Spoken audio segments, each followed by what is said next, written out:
కామారెడ్డిలో చంద్రశేఖరరావు గారిని ప్రజలు ఓడగొట్టిండ్రంటే ప్రజల ఆగ్రహం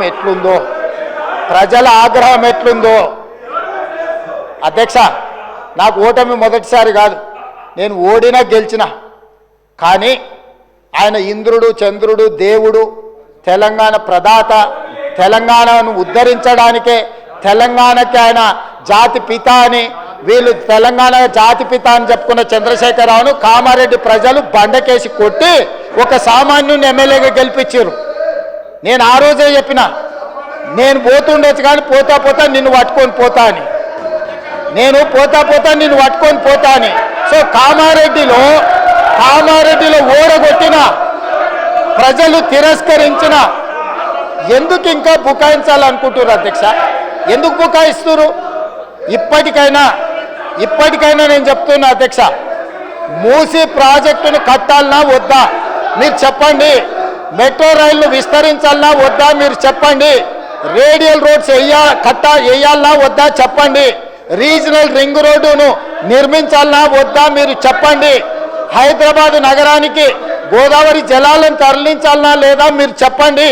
తెలంగాణ రాష్ట్రానికి మీరు పెట్టుబడులను తేవాలంటున్నారా వద్దంటున్నారా చెప్పండి. ఈరోజు ప్రపంచంలోనే అత్యధికంగా ఇన్ఫోసిస్ సంస్థ హైదరాబాద్లో అత్యధికంగా జాబులు ఉన్నాయి. మేము వచ్చినాక ఇన్ఫోసిస్ విస్తరించినాం, విప్రో విస్తరించినాం. మేము వచ్చినాక కాగ్నిజెంట్ను విస్తరించిపించినాం. ఆమ్జన్ బయోటెక్ కంపెనీ అమెరికాలో ఉండి ఫస్ట్ టైం హైదరాబాద్లో పెట్టుబడులు తీసుకొచ్చినాం. ఆయన 10 ఏళ్ళు మంత్రిగా ఉంటే 20,000 కోట్లు తెచ్చిండు దావోస్లో పోయి.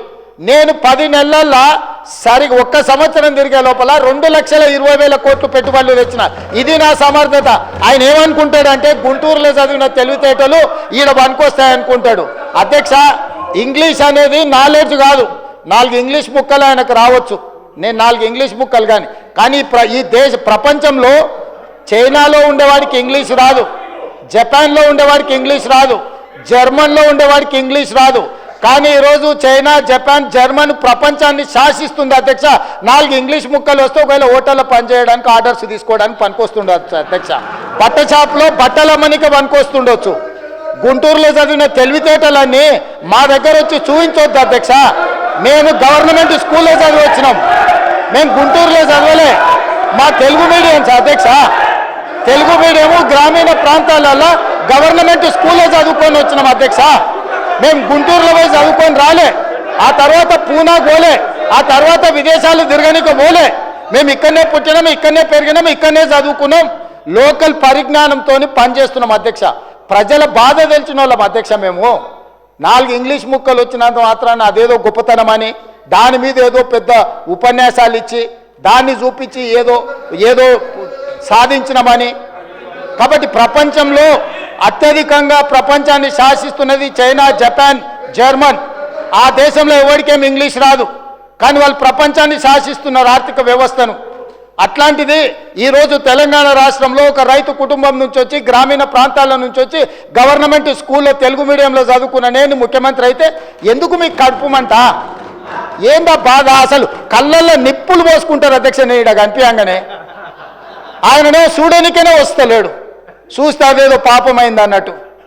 కాబట్టి ఇప్పటికైనా దయచేసి ఈ 5 ఏళ్ళు కాదు వచ్చే 5 ఏళ్ళు కూడా, ఈ 5 ఏళ్ళు కాదు వచ్చే 5 ఏళ్ళు కూడా మేమే ఉంటాము. మీరు అక్కడ ఉండాలనుకుంటే సలహాలు ఇవ్వండి. పెద్ద ఆయన మీకు కుర్చీ ఇయ్యాడు. నేను మళ్ళీ కూడా చెప్తున్నా, పెద్ద ఆయన గురించి నీకు ఎంత తెలుసో తెలియదు కానీ నాకు చాలా తెలుసు. వెనకటికి నీకు కూడా చెప్పిన, నువ్వు ఆశించకని. ఇప్పుడు కూడా నేను చెప్తున్నా, పాపం ఉండనియండి, పెద్ద మనిషి తెలంగాణ కోసం కొట్లాడిండి అని మీరే చెప్తారు. ఆయన కుర్చీ మీద కన్నేస్తారు మీరు ఇద్దరు కలిసి. ఎందుకు ఆయన మీద పగబట్టారు?